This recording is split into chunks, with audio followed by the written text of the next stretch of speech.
Welcome to the podcast version of 32 Bar Cut, the show. A series for performers, about performers, made by performers. Every week, we give audition advice, share personal experiences, and sit down with fellow colleagues in the performing arts to chat about their life in the industry. If you are hearing this message, you are not currently a subscriber and will only be hearing the first half of the podcast.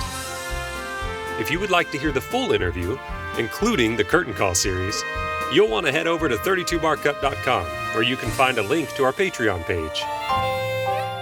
There you will have exclusive access to the entire video and private RSS podcast feed, as well as other subscriber-only content. Thanks for listening. Without further ado, on to the show.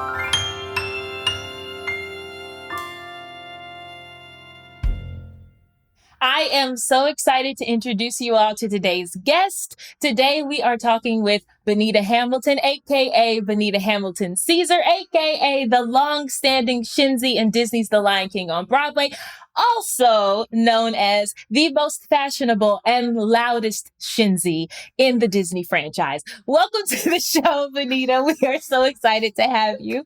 How are you doing today? How dare? How dare? I was trying to figure out the best way to introduce you so that you would do exactly what you just did, mouth on the floor. Thank you for that. Thank you. You're welcome. So, what are you drinking today?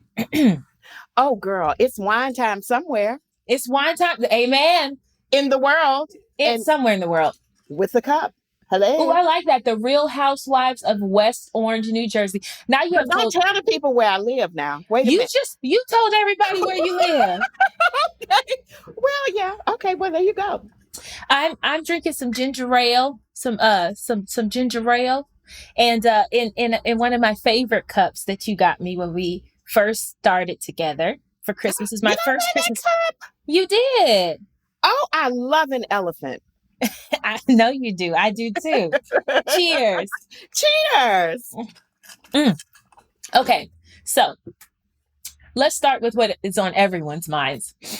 When you got the call, or actually, we didn't get a call, did we? We got a press release in March of last year about we wouldn't be returning back to work. Right. What were you doing? What were you up to? And what was going through your mind?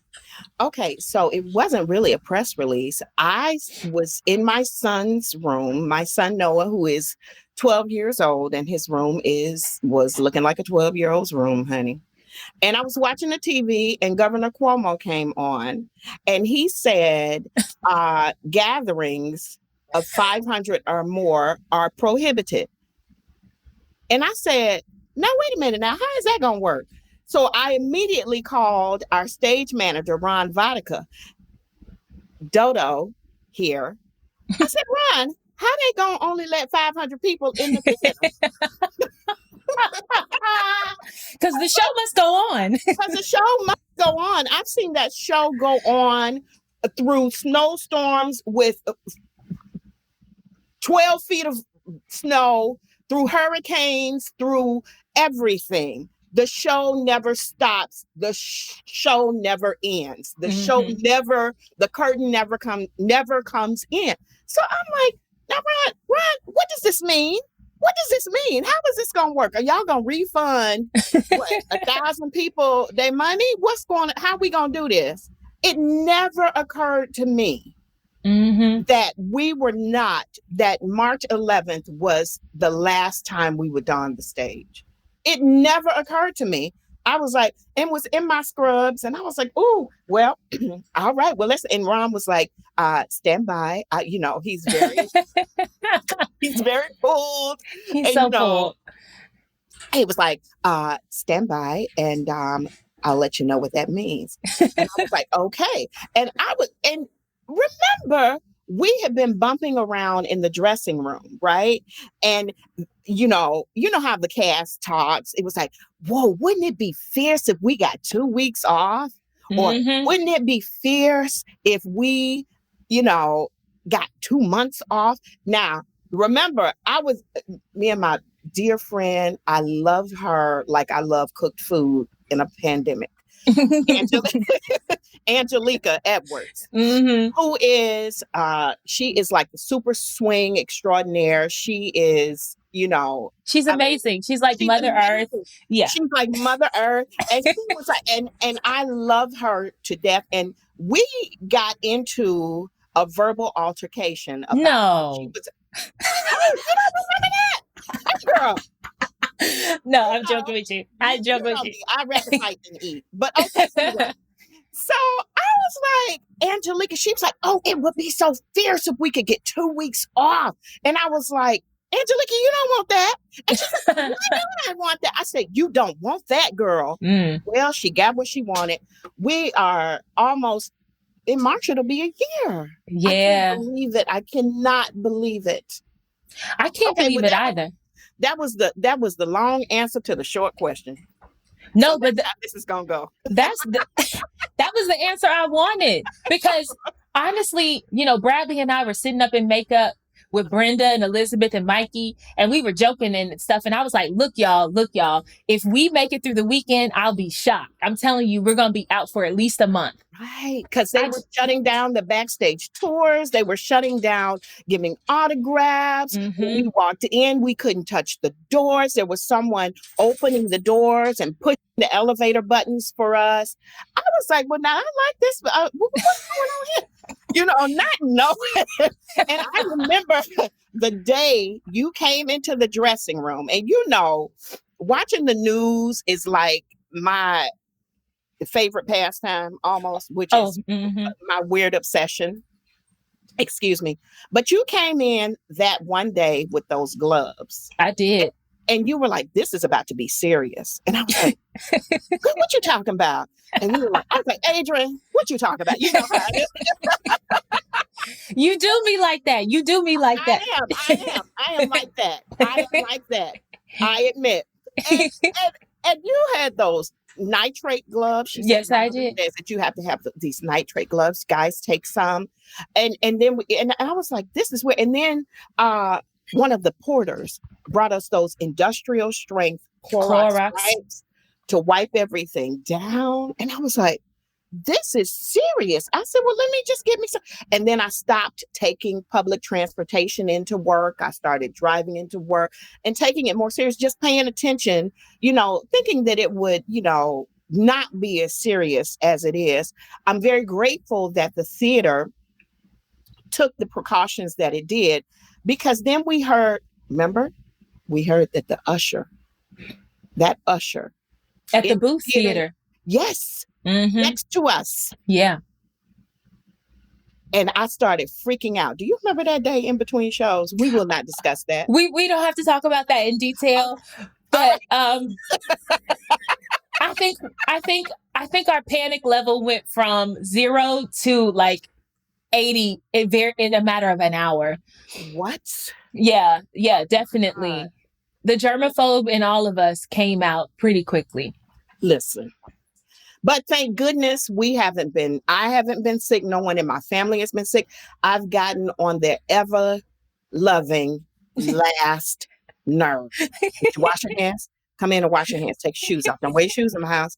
Did you wipe this down? I'm gonna wipe this down. I wipe doorknobs. I spray the Microban. I spray the Lysol, all the mail. Listen, I'm not playing games with it. Look, because it's everywhere and it's mutating. Everywhere. So that brings me to my next question for you is, what have you been up to other than, frantically cleaning your house and driving your family crazy? What have you been up to for these 10 months? I mean, you've been working consistently for so long. This has to be the first stretch of time that you've been off like this. What are you up to? I've been working consistently for 16 years, 8 shows a week, 1 day off. Mm-hmm. So I have been up to when the pandemic started, I decided I was going to organize my house. So I organized. Mm-hmm. My son was struggling a little bit in school, and I felt like I needed to address that. I addressed it. He came out on top with an A. So I was a 6th grade teacher at the beginning of the pandemic. Come on, Noah. Come on, Noah. honor roll now, and I'm very proud of that. Oh, that's awesome. Yes, girl, Yes. I did my job. The boy can read and write. Amen. Praise Amen. God. Okay, let's drink to that. Drink to it. So then I started doing voiceovers. I started auditioning. Really, my agents have kept me going with the voiceovers, the ADR, the looping.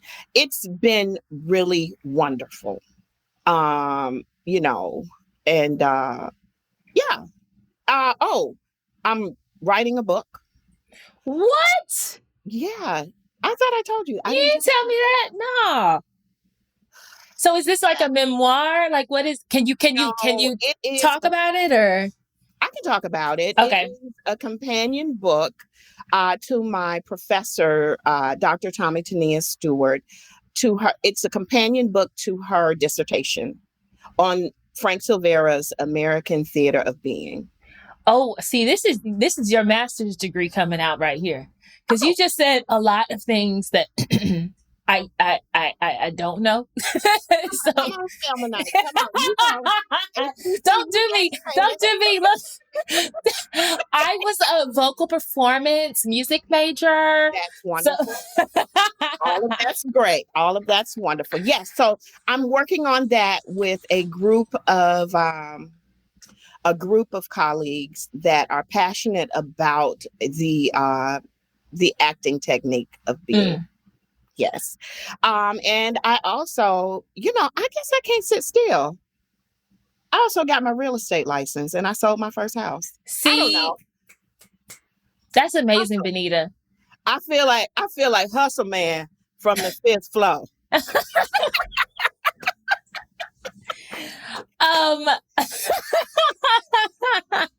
Okay, work. You better hustle everything. So you're doing your voiceover, the ADR, you got a real estate license, and you are writing a book. That is incredible.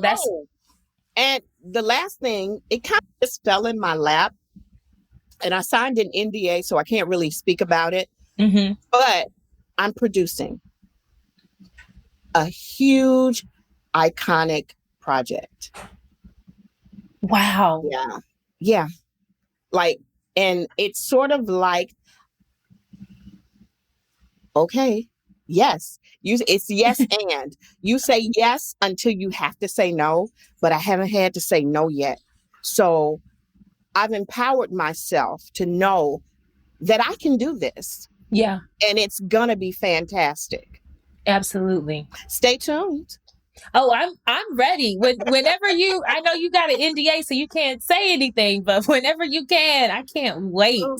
Yes. I'm so excited about that. I think that's the really fun thing about, in the midst of everything going on, the past 10 months, the really fun thing has been watching our peers and our colleagues really blossom and tackle new projects and new parts of themselves. It's all about the pivot. And I've also been doing a lot of cooking, a lot of baking. I make Kool-Aid for my family. You remember that? Oh my God. How's that go again? Show me that again. I make Kool-Aid for my family. Hey. But I know you haven't been making no Kool-Aid, though. You've been making cakes. Cakes and sangria, girl. That's the other part, though. Because when we're working, we don't drink. You can't drink. No. But no. It was like... No. The shackles came off with that, and I kind of went kind of crazy with the drinking. I've since then cooled it off, but like... It's interesting when I haven't. and that's your business, right? As Mama Tat was like, because that's my business. That's your business. But it's interesting though, when you work in this type of profession, that you are so disciplined so that you can show up to work every day. And there's something about being freed up from that really just lets the cattle ran free, Right. for a while. and Right. maybe continue to, because we still don't know when we're going back to work. Maybe we're going back to work in July at the earliest. Maybe some people are saying the fall. We don't know. Right. Exactly. So, when I was at work, hey, You how don't they drink. say, no, Don't do me. what- moving on. Thank you. Thank you very much. Thank you very much. Okay. Mm-hmm. I want to talk about The Lion King being your Broadway debut and what that process was like when you auditioned. I know you were juggling a couple of things during that time, and I want to hear about that full story, because I've heard you mention it here and there, but I want the nitty gritty. Woo, child. All right, here we go. So, I booked The Lion King 2 months out of graduate school. I went to graduate school at Brandeis University. I was working on Ain't Misbehaving at Capitol Rep up in Albany. Mm-hmm. And my agent called me and she said, I have an audition. I have 2 auditions for you. Can you come down on your day off? Okay, so I said, sure. Now that's a 4-hour drive between Albany and Brooklyn. So I came down, and anybody that knows that if you're driving between Albany and Brooklyn during the summer, people in New York like to go upstate. So the traffic coming back on a Sunday to Brooklyn was horrible. So I got in there, I learned my lines, learned everything that I needed to know. And the 2 shows that I had to audition for were The Color Purple and The Lion King on that Monday. So I was like, oh, okay. So the first one I went in, I was really, really, full disclosure, really wanting to do The Color Purple because everybody in New York at that time wanted to be in that show. So if I'm being honest with myself, I have to say, and if I'm being honest with everybody, I was really concentrating on that. I got to the casting director's office and I had on a halter top with a skirt and some stilettos. Okay, first of all, I was the only person that had never done the show when I auditioned. So I was in a room full of shinsies. And luckily, one of my friends from college was sitting there, and he was there with his then girlfriend, who is now his wife. And I won't name any names. Mm-hmm. But it gave me a level of comfort until I asked this question. Mm-hmm. I said, how are you? So nice to meet you. I said, so are you off book for this? And she looked at me and she looked me up and down. She said, honey, I've done over 1,000 performances of this character. I originated the role in the blank company. She said, of course I'm off book. Well, you know what? You always come up with a response later, right? What did you say in that moment? In that moment, I said, oh, okay, girl. Okay. All right. Oh, good for you. All right. I was trying to be nice, and I was.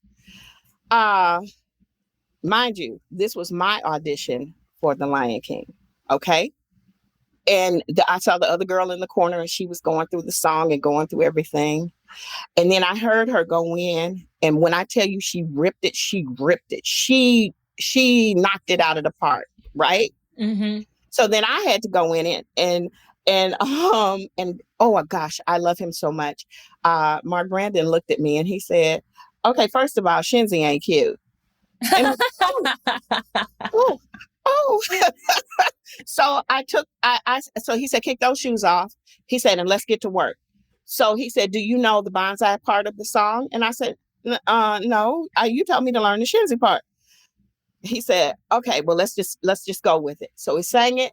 And then we went through the lines and I was holding my paper, and it's okay to hold your paper. Mm-hmm. Okay. And he looked at me and he said, you know what? I'm going to call you back. And I said, oh, Oh, okay. Right. So he called me back and he said, but when you come back, be off book. Oh, okay. He said, be off book. And I said, all right. Okay. So I left there and I went to the Color Purple audition. Right. Mm-hmm. Right. You know, it was that hustle. You going from one audition to the next, that hustle mentality. I went in there. I sang that song. Who was it? It was for Sophia. Mm-hmm. I walked in. I did it. They said, you know what? We're going to call you back.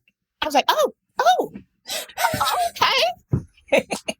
So I got on the train. I was not familiar with the New York City subway system, but I got back on that 3 train, got down to Brooklyn, changed into some khakis, a white t-shirt, and some red Chuck Taylors. And I pulled my hair up. I had braids at that time. I pulled my hair up into some Nala knots. Mm-hmm. Yes. And I got back over there to that callback audition. I went in callback and it was for the creative team. And I had to sing. I had to sing my song, which is River Deep Mountain High. That's the song I auditioned off of. And they said, boy, she's not shy, is she? Is that Clem? Who was that? No, let me tell you who it was. It was Stephen Minning. Okay, I don't know Stephen Minning. Okay. No, oh, I told you I've been in it 16 years. Mm-hmm. So they said, we'd like to call you back for the puppet audition. I said, okay. So I went, at that time, my mother-in-law worked at 1199, which was connected to the Port Authority on 42nd Street. I went over there and I was like, mommy, you know, and she was like, oh, I'm so proud of you. And she walked me around her office, whatever. She gave me a little piece of peppermint and said, good luck going back over there. I came back over, puppet audition. I put that puppet on. I said, oh. And you know, the puppets are custom for our bodies. Mm-hmm. So this was a puppet that was not meant for me. So long story short, I was so terrible in the puppet. He told me to take the puppet off and just crawl on the floor. And I did. And he said, okay, thank you very much.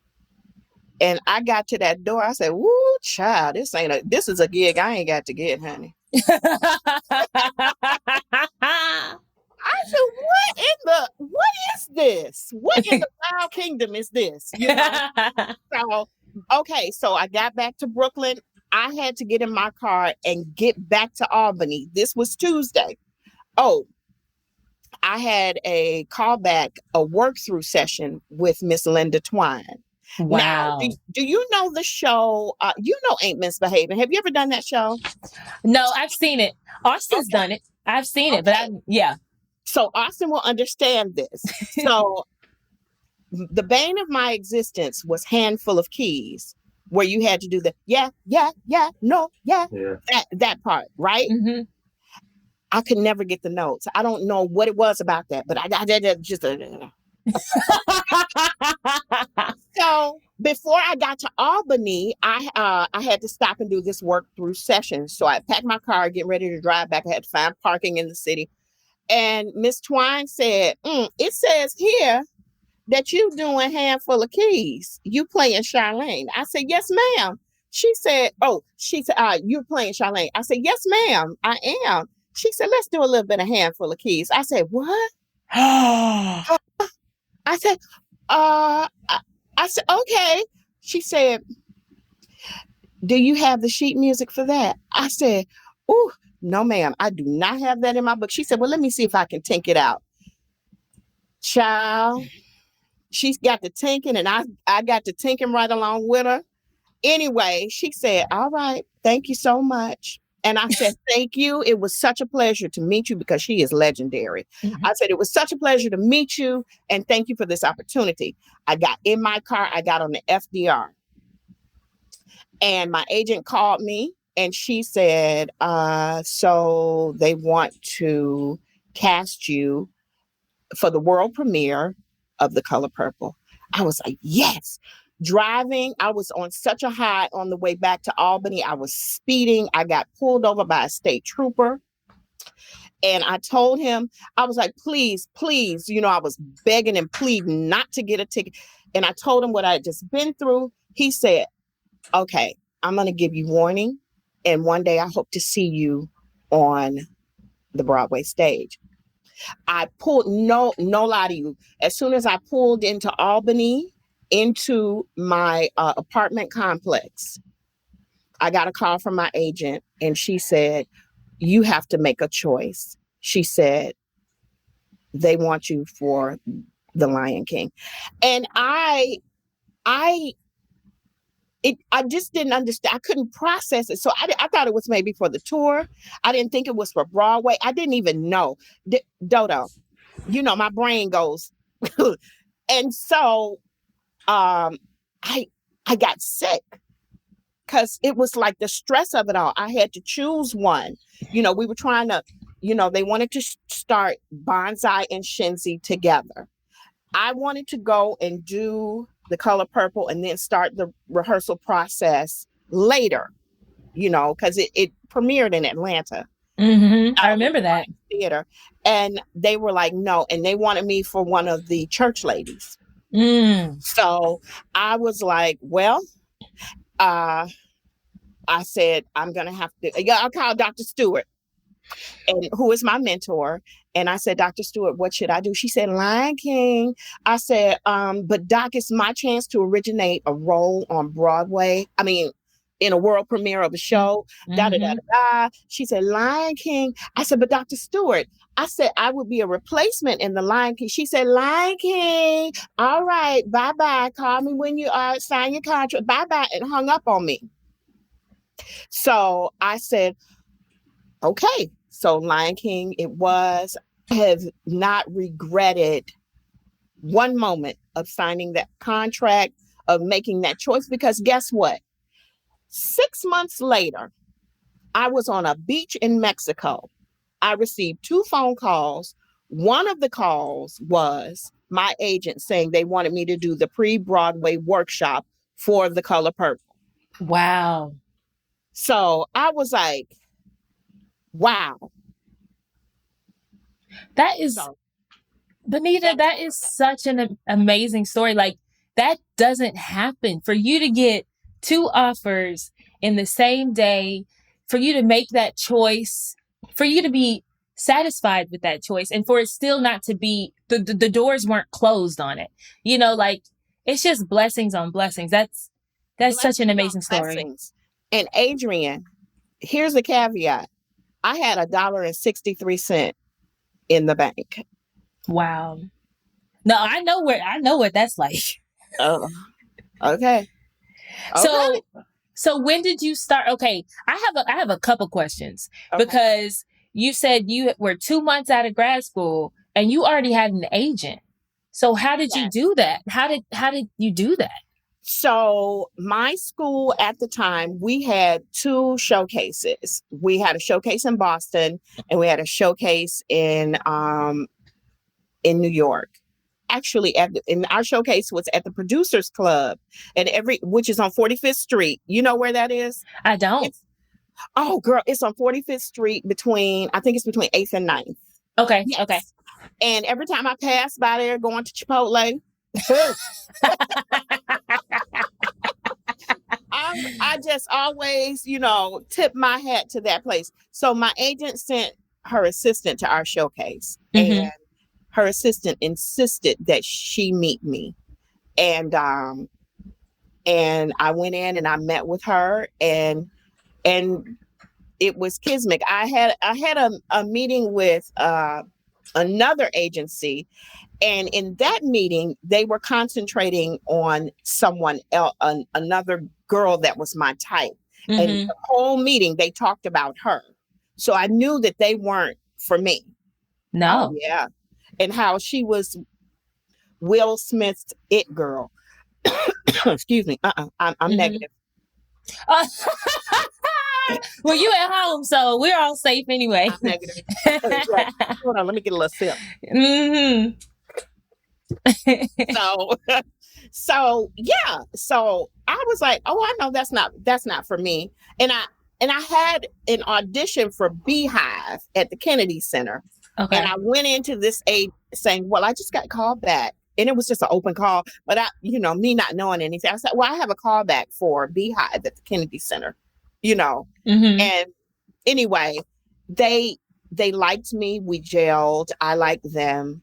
And I felt like they were going to work really hard for me. And that's, they did Mm-hmm.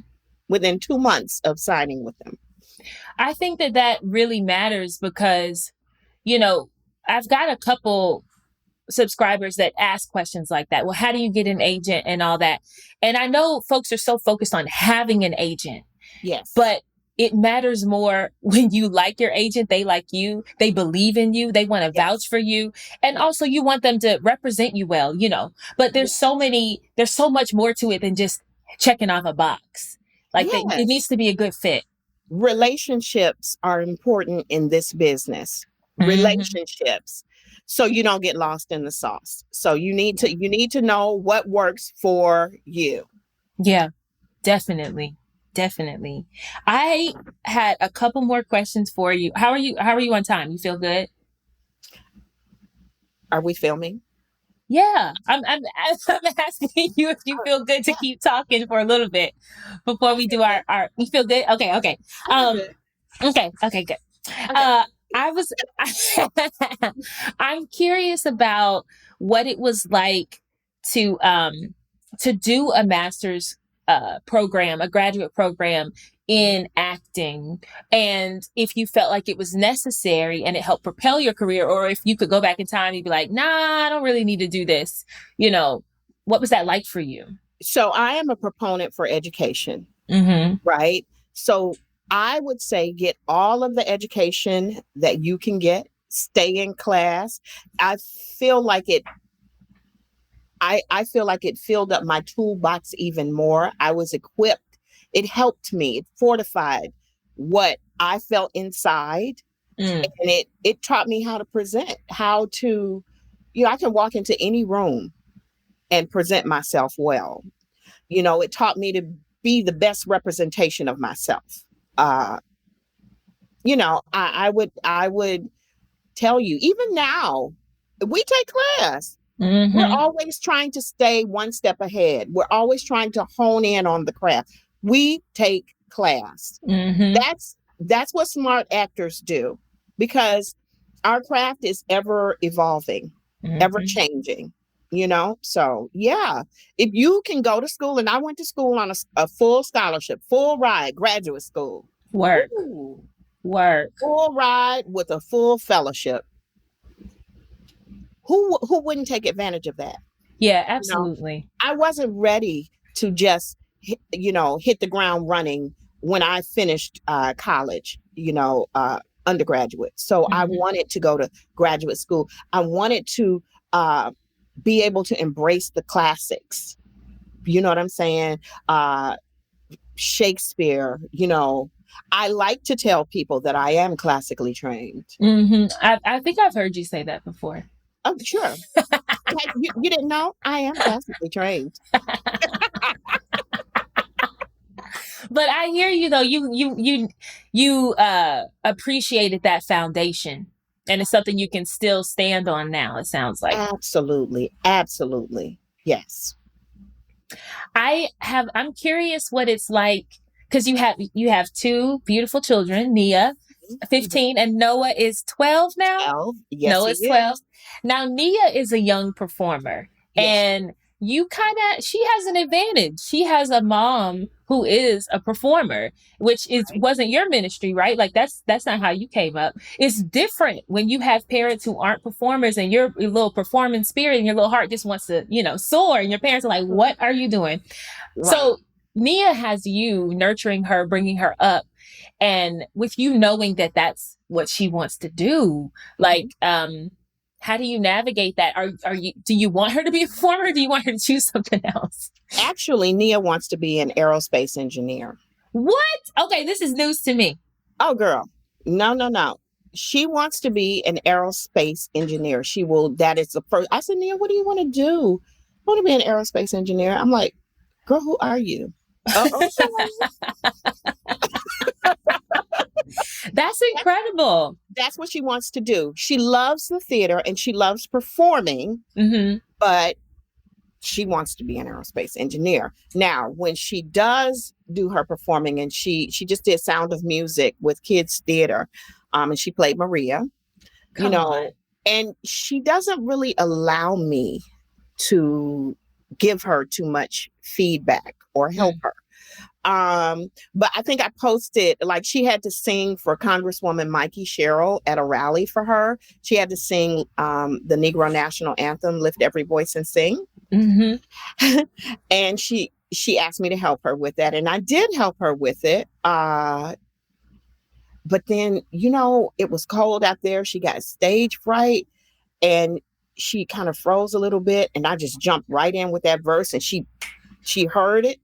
I think you can hear it on the video on the page. It's so fun. I was like, but I'm a mama bear and I want her to do well in whatever she decides to do. There is no pressure for her to be a performer.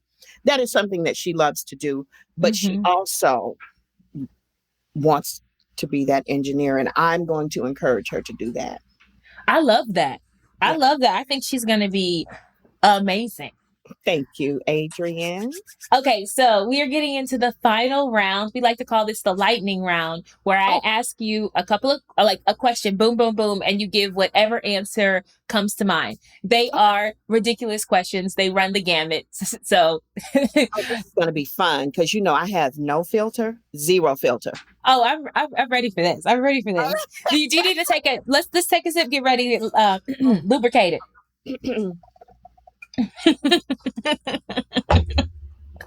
Okay. Who has been your most favorite celebrity that's visited the show? Michael Jackson. Oh my God. Okay. And your least favorite celebrity? Terry Crews. Oh, okay. Would you rather rehearse for 8 hours, no breaks, or do 4 shows in one day? What? Neither. Nope, you got to pick.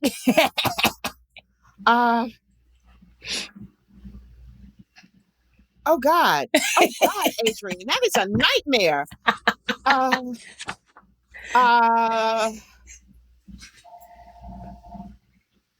Who has a landline that rings? Ring. Oh my God. I'm so sorry. Girl, you're good. And ain't nobody gonna answer it because I'm the only one that answers the landline. Saved by the bell, because you don't even like that. Do you want to go? Do you need to go get it? Oh. You want me to go get it? No. No, just pick it up and hang it up. It's right here. Oh my God. Nobody has a landline anymore. It's right there. He don't even know what a phone is, child. Hang it up. Jesus. So we go with neither with that question? Yeah, neither. I can't even answer that. That ain't even in the that would give me a stroke. God, no. Okay. If you could spend 1 hour with anyone, alive or dead, who would it be? Ooh. Famous or not famous? Anyone in the world. Ooh. Just one person? Just one. Okay, this is a lot. I'm answering like Adrienne. Wait a minute. You are. I usually have an answer, honey. There are so many people. You know who it would be? It would be my father. He left. My father passed away of ALS when I was 7 years old. And I just want to hear him say, well done. Oh, that's good. That's good. Okay. Did you feel that? I felt it. I really did. No, I really did. I know we joke a lot, but I did. Okay. Back to the lightning round. Oh. What meal would you eat if you could eat it every day? I didn't really say that the way I wanted to. I'm supposed to say it again. What meal would you eat every day if you could? Because I'm very habitual, right? Oh, so you already do this. I'm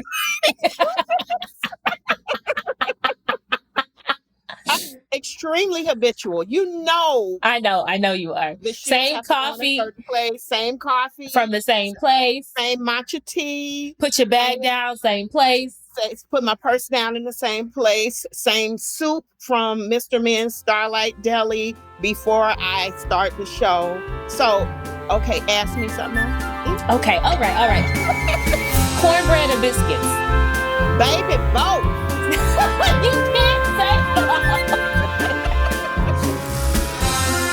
Adrian and I hope that you have enjoyed listening to the show thus far.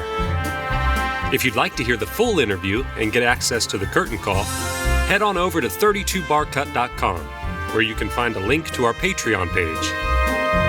There you will have exclusive access to the entire video collection and private RSS podcast feed, as well as other subscriber-only content.